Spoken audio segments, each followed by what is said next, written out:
Hello everyone. Today we continue to chapter structures of atom. और today topic dual behaviour of matters, प्रकाश की द्वैतीय प्रकृति। तो इसके बारे में हमको पढ़ना है कि प्रकाश की द्वैतीय प्रकृति होती क्या है। तो प्रकाश की जगह पे यहाँ पास जो है ड्यूल बिहेवियर ऑफ मैटर यानी पदार्थ की जो है हमको पदार्थ का ड्यूल नेचर पढ़ना है कि इसका ड्यूल नेचर होता क्या है, इसके लिए किस साइंटिस्ट ने क्या इक्वेशन बनाया, कैसे डिराइव किया और इसके इम्पोर्टेंस क्या है, इससे हम क्या क्या चीज़ें कैलकुलेट कर सकते हैं। तो आज का हमारा टॉपिक है ड्यूल बिहेवियर ऑफ मैटर्स। तो हम लोग स्टार्ट करते हैं ड्यूल बिहेवियर ऑफ मैटर्स।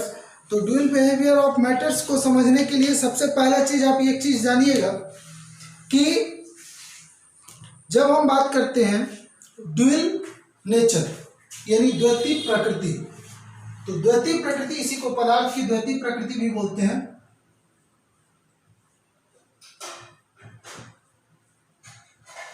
द्वैतीय प्रकृति, द्वैतीय मतलब होता है दो तरीके से होता है। एक आपका आता है वेव और एक होता है पार्टिकल्स। तो जैसा कि लाइट में देखा गया है कि लाइट का नेचर होता है टू टाइप्स के होते हैं। कुछ जो है वेव फॉर्म में मूव करते हैं और ये आपके पार्टिकल्स फॉर्म में मूव होते हैं। तो जनरली डी ब्रोगली इक्वेशन या के पहले तक ये माना जाता था कि जो मैटर्स होते हैं चाहे वो छोटे हो या बड़े हो, साइज में कैसा भी हो, हैवी हो या फिर लाइट वेट का हो, उसका नेचर जो है वो पार्टिकल्स के फॉर्म में कण के रूप में ही पाया जाता है। कण के रूप में या पार्टिकल्स फॉर्म में होता है। बट एक्चुअल में मैक्स प्लांक और आइंस्टीन इन दोनों ने अलग अलग थ्योरी दिया। मैक्स प्लांक का वेव थ्योरी, आइंस्टीन का पार्टिकल थ्योरी। इन दोनों थ्योरीज को डी ब्रोगली ने मिक्स किया और डी ब्रोगली ने एक इक्वेशन क्रिएट किया और डी ब्रोगली ने ये बताया कि एक्चुअल में लुइस डी ब्रोगली इन 1924, पूरा कंप्लीट नाम था आपका लुइस डी ब्रोगली इन 1924। इसने ये देखा कि the mention of earlier Einstein in 1905 suggest that the light has dual nature, wave nature as well as particles nature. Einstein ने तो हमको ये बता दिया था कि जो लाइट होता है इसमें ड्यूल नेचर होता है, लेकिन मैटर्स के बारे में उसने नहीं बताया था। तो अब डी ब्रोगली ने जब इनकी थ्योरीज को पढ़ा तो उसने ये सजेस्ट किया या एक्सटेंड ऑफ द आइडिया, उसके माइंड में ये आइडिया है। He suggest that like a photon all materials particles such like electron, proton, neutron, atoms, molecules etc. As a stone या ball की भी हम बात करें, so in motion also possess that dual nature। तो जब ये मूव करते हैं मतलब एक जगह से दूसरे जगह जब मूवमेंट होती है, electron, proton, neutron, atoms, molecules, stone या बॉल में, तो उसके मोशन को, उसके मूवमेंट को जब डी ब्रोगली ने ऑब्जर्व किया तो उसने बताया कि इसमें भी जो मूवमेंट होता है वो ओनली पार्टिकल्स फॉर्म में या एक कण के रूप में नहीं होता है। एक्चुअल में इसमें भी ड्यूल नेचर में होता है, मतलब कुछ मूवमेंट जो है वेव फॉर्म में होती है, कुछ जो है वो पार्टिकल्स फॉर्म में होती है। और इस बेसिस पे, इस बिहेवियर को ऑब्जर्व करने के बाद उसने बोला कि all matter particles, all material particles in motion possess wave characteristics. मतलब हम ये बोल सकते हैं कि जितने भी सभी द्रव्य पदार्थ जो हैं या कण हैं, इन सभी में जब ये गतिशील होते हैं यानी मूवमेंट करते हुए हों तो ये तरंग का भी प्रॉपर्टीज को शो करते हैं। अब इस बेसिस पे डी ब्रोगली ने क्या किया, इन दोनों थ्योरीज को कंबाइन करके एक रिलेशनशिप क्रिएट किया, lambda equal H upon M V. Lambda that is wavelength, H Planck constant, m mass of particles and matters and v is velocity। अब इसको डिराइव कैसे करते हैं, तो हम जब डेरिवेशन की बात करते हैं तो जब हम डेरिवेशन की बात करेंगे तो पहला चीज हम इसको स्टार्टिंग लेते हैं according to Maxwell, according to Max Planck. Theory E energy equal m E energy equal h into nu, h nu. जब h न्यू की बात कर रहा है तो h आपका है प्लांक कांस्टेंट, तो मैक्स प्लांक ने इस थ्योरी दिया था, इसकी बेसिस पे इसको हम बोलते हैं प्लांक कांस्टेंट। न्यू फ्रीक्वेंसी आवृत्ति ई एनर्जी। फिर आपका आया अकॉर्डिंग टू आइंस्टीन, तो आइंस्टीन का मानना था कि जो मैटर्स होते हैं वो पार्टिकल्स फॉर्म में रहते हैं, या पार्टिकल्स के नेचर जो होता है उसका कैसा होता है, पार्टिकल्स यानी कण के रूप में रहता है। तो according to Einstein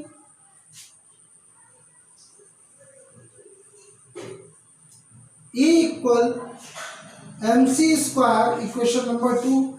E energy, m mass, c जो है इसका वेलोसिटी, जो पार्टिकल्स होगा या जो भी मैटर होगा उसकी जो है ये आपका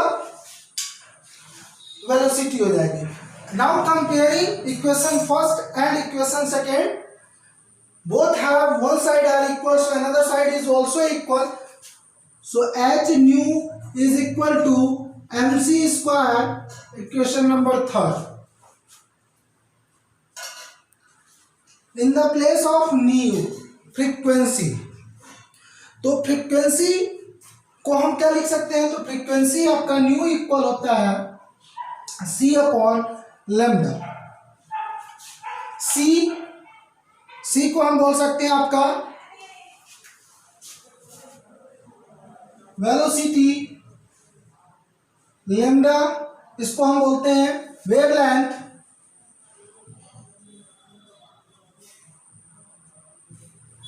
इन the place of nu we write c upon lambda, so h into c upon lambda equal mc square.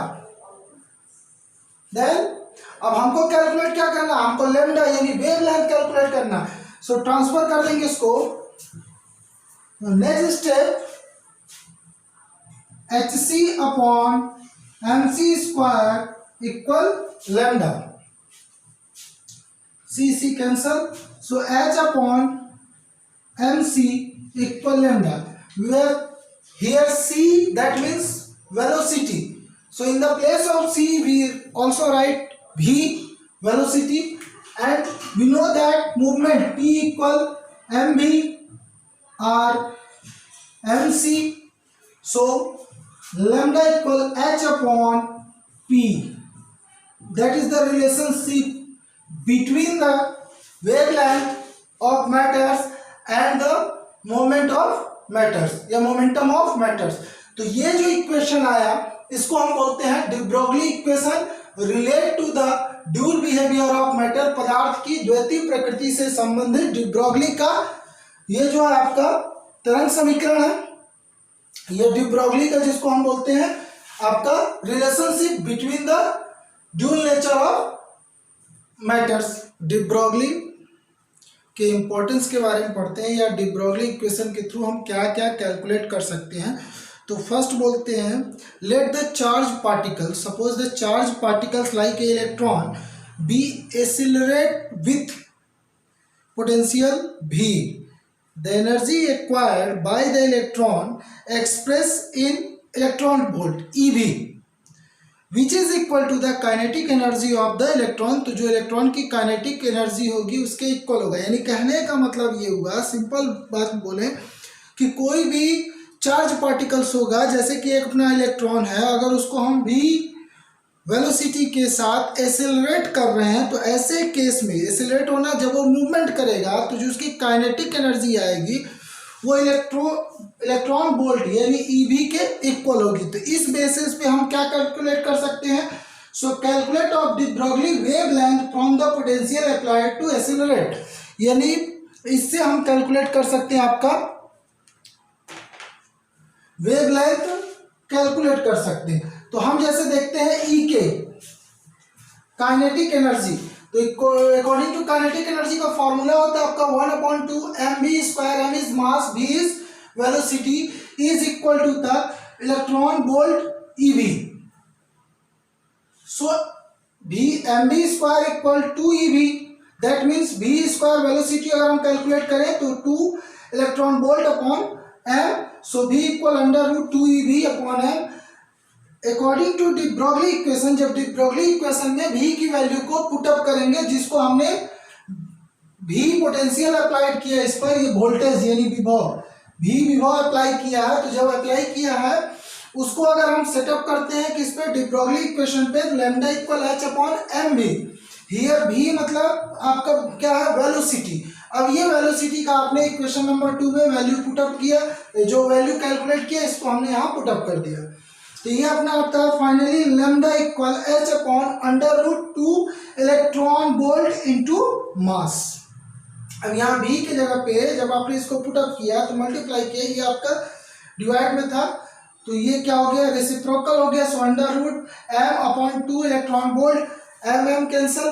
अब यहाँ पर देखिएगा जब इसको आप रूट के इनर साइड यानी अंदर ले जाते हैं तो यहाँ पर स्क्वायर लग गया, ये m कैंसिल.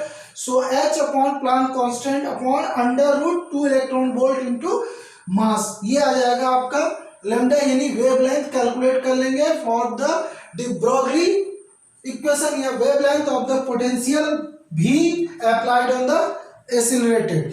तो इसके थ्रू डी ब्रॉगली इक्वेशन के थ्रू वेवलेंथ ऑफ किसी भी पार्टिकल्स या इलेक्ट्रॉन का हम वेवलेंथ कैलकुलेट कर सकते हैं. अब बात करते हैं importance of D Broglie equation. तो एक्चुअल में देखिए डी ब्रॉगली के दिमाग में ये थिंकिंग कैसे आया कि दोनों चीजें हो सकती है, मतलब ड्यूल नेचर जब हम पढ़ रहे थे तो इसमें दोनों चीजें आ सकती हैं, यानी कहने का मतलब कि वेव फॉर्म में भी होगा और पार्टिकल्स फॉर्म में भी होगा. आइंस्टीन ने तो बताया कि पार्टिकल फॉर्म्स में होते हैं मैटर्स, और आपका मैक्स प्लांक ने बताया कि नहीं भाई वेव फॉर्म में होते हैं. और इसके दिमाग में ये दोनों चीजें कैसे आई, तो उसके लिए इसने जब अपना पूरा डी ब्रॉगली का जो रिलेशनशिप था उसने डिराइव करने के बाद ये बताया कि जैसे अगर पार्टिकल्स होता है तो कुछ पार्टिकल्स हैवी मास के होते हैं, कुछ आपके लाइट वेट के होते हैं. तो जब हैवी मास की हम बात करते हैं तो हैवी मास वाले जितने भी पार्टिकल्स होते हैं, so heavy mass because the wavelength of the waves associated with them is so small to be detected. अब जो हैवी मास के पार्टिकल्स होते हैं इसका वेवलेंथ कैलकुलेट कर पाना या वेवलेंथ जो इजीली हमको सीन हो दिखाई दे वो जो है पॉसिबल नहीं होता. तो इसके लिए उसने क्या बताया, इसके लिए उसने ये बताया कि जो हैवी पार्टिकल्स होते हैं या जिसको हैवी मैटर्स जिसको हम बोल सकते हैं, जिसका मास बहुत क्या होगा ज्यादा होता है, तो ऐसे केस में उसको हम पार्टिकल्स फॉर्म में, यदि उसका मोशन जो रहता है या मूवमेंट जो नेचर होगा वो पार्टिकल्स फॉर्म में होगा. सो सपोज लेट किया इसने, suppose mass of heavy matter is 1 kg and velocity is 1 metre per second and h Planck constant, तो प्लांक कांस्टेंट का वैल्यू फिक्स होता है 6.62 into 10 to power minus 34 kilogram metre square per second. अब इसको जब हम कैलकुलेट करते हैं तो ये आपका वैल्यू पुटअप करने पर de Broglie lambda equal h upon M V. Lambda ये आपका क्या है, वेवलेंथ है.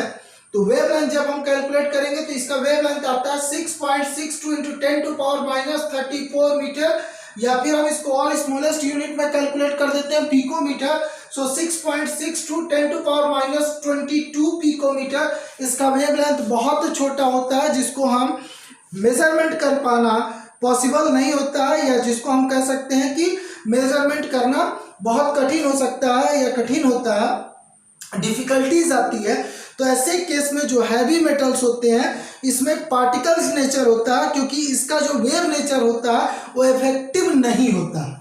अच्छा, दूसरा इसी में हम बात करते हैं जिसको लाइट पार्टिकल्स बोल सकते हैं, या फिर जिसको बोल सकते हैं कि बहुत हल्का जो है मैटर्स हो, यानी लाइट मैटर्स की बात करें like a electron. So mass of 1 electron is 9.1 into 10 to power minus 31 kg and velocity of electrons is 6.0 into 10 to power 6 meter per second.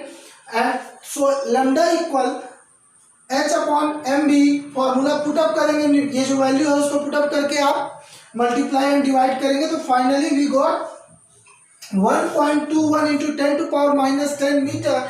इसको फिर पिकोमीटर में कैलकुलेट करिएगा तो ये आ जाएगा आपका 1.21 इंटू 10 दैट मीन्स इंटू 100, तो ये आ जाएगा आपका 121 पिकोमीटर। तो ये जो वैल्यू होगी यानी वेवलेंथ जो होगा वो कंपेयर देन हैवी मेटल की वेवलेंथ से लार्ज होता है यानी ज्यादा होता है। तो ऐसे केस में जो लाइट मैटर होते हैं इसका जो नेचर होगा वो पार्टिकल्स नेचर अनइफेक्टिव होगा और जो वेव नेचर होगा वो मोर इफेक्टिव होगा कंपेयर देन पार्टिकल्स नेचर, यानी कण की प्रकृति से तरंग की प्रकृति जो है वो ज़्यादा सूटेबल होती है लाइट मैटर्स के लिए।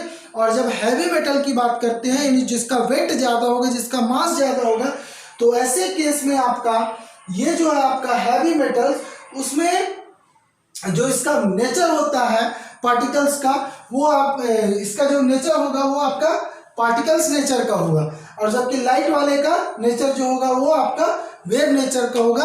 तो इस बेसिस पर डी ब्रॉगली ने इसका कैलकुलेशन किया, यह इंपॉर्टेंस बताया और इसलिए इसने दोनों मैटर्स को इसने ड्यूल नेचर बताया कि इसमें दोनों नेचर या दोनों प्रकृति पाई जाती है। और चूंकि डी ब्रॉगली का जो इक्वेशन है ये डेली लाइफ का जो हम लोग का रूटीन है या डेली लाइफ में जितने भी मैटर्स हम अपने आसपास ऑब्जर्व करते हैं या देखते हैं उस पर अप्लाई नहीं होता है क्योंकि वो सभी मैटर्स जो है हैवी मैटर्स होते हैं, तो उसका जो नेचर होता है वो हम पार्टिकल्स यानी कण के फॉर्म में ही मानते हैं, वेव के फॉर्म में नहीं मानते। ओके, हम लोग हाइजेनबर्ग अनिश्चितता सिद्धांत जिसको हम बोलते हैं हाइजेनबर्ग अनसर्टेंसी प्रिंसिपल, अनिश्चितता।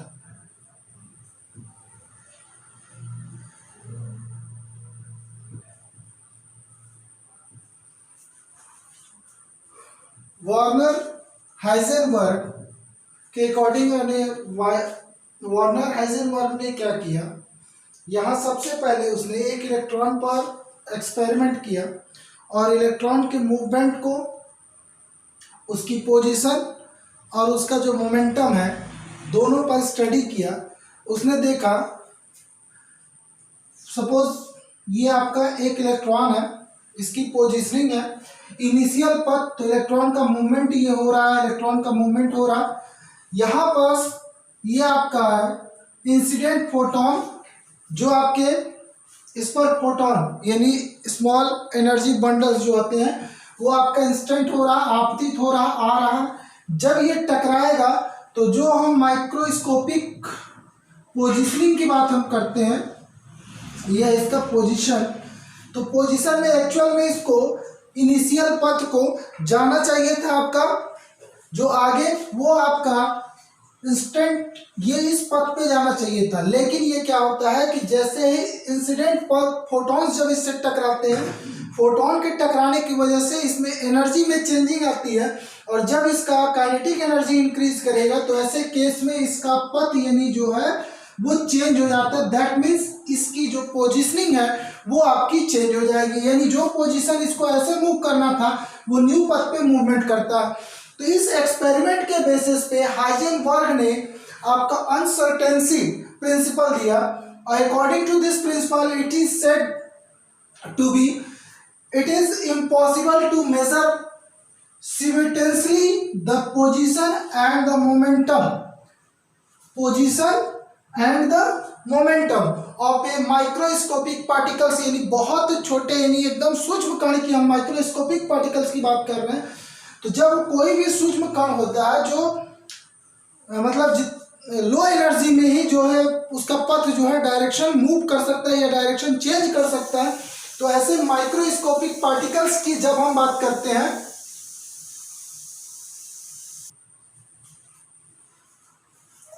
simultaneously the position and the momentum of a microscopic particles with absolute accuracy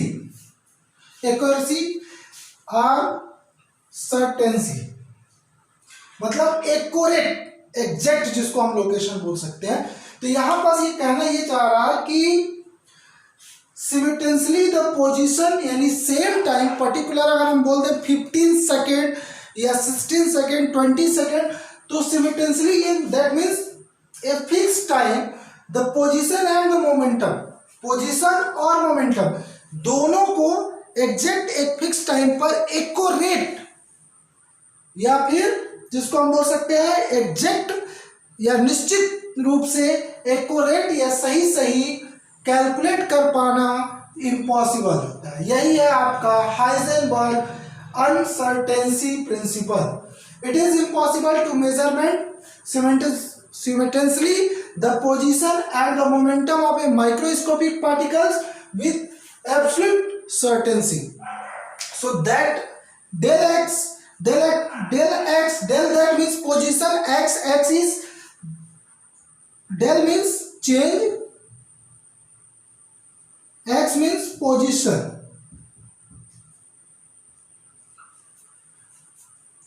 del p, del means change, p means momentum,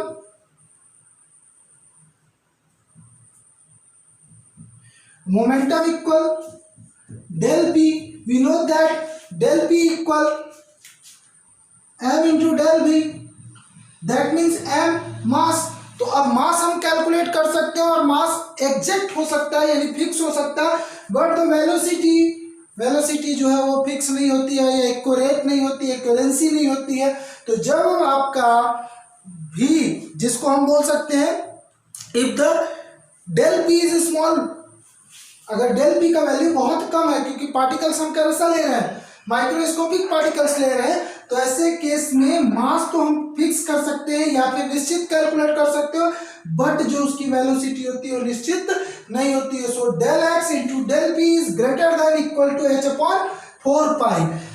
H upon 4 pi ये जो है आपका कांस्टेंट वैल्यू है, इस कांस्टेंट वैल्यू से या तो ये बड़ा होगा या तो इसके इक्वल होगा। कब? एग्जैक्ट पोजीशन या एग्जैक्ट टाइम पर हम जब चेंज ऑफ पोजीशन और चेंज ऑफ मोमेंटम का जब मल्टीप्लाई करते हैं तो वो आपका always greater than equal to H upon 4 pi. यही है आपका Heisenberg uncertainty principle. Okay guys, तो आज हमने dual nature of matters, de Broglie relationship, importance of de Broglie equation, इसको हमने देखा। फिर हाइजेनबर्ग अनसर्टेंसी प्रिंसिपल, इससे हमने पढ़ा इसका कैसे क्या यूज करते हैं, क्या थ्योरी है, बस यही है, इतना आपका। So please watch this video and prepare of your notes. Okay, thank you.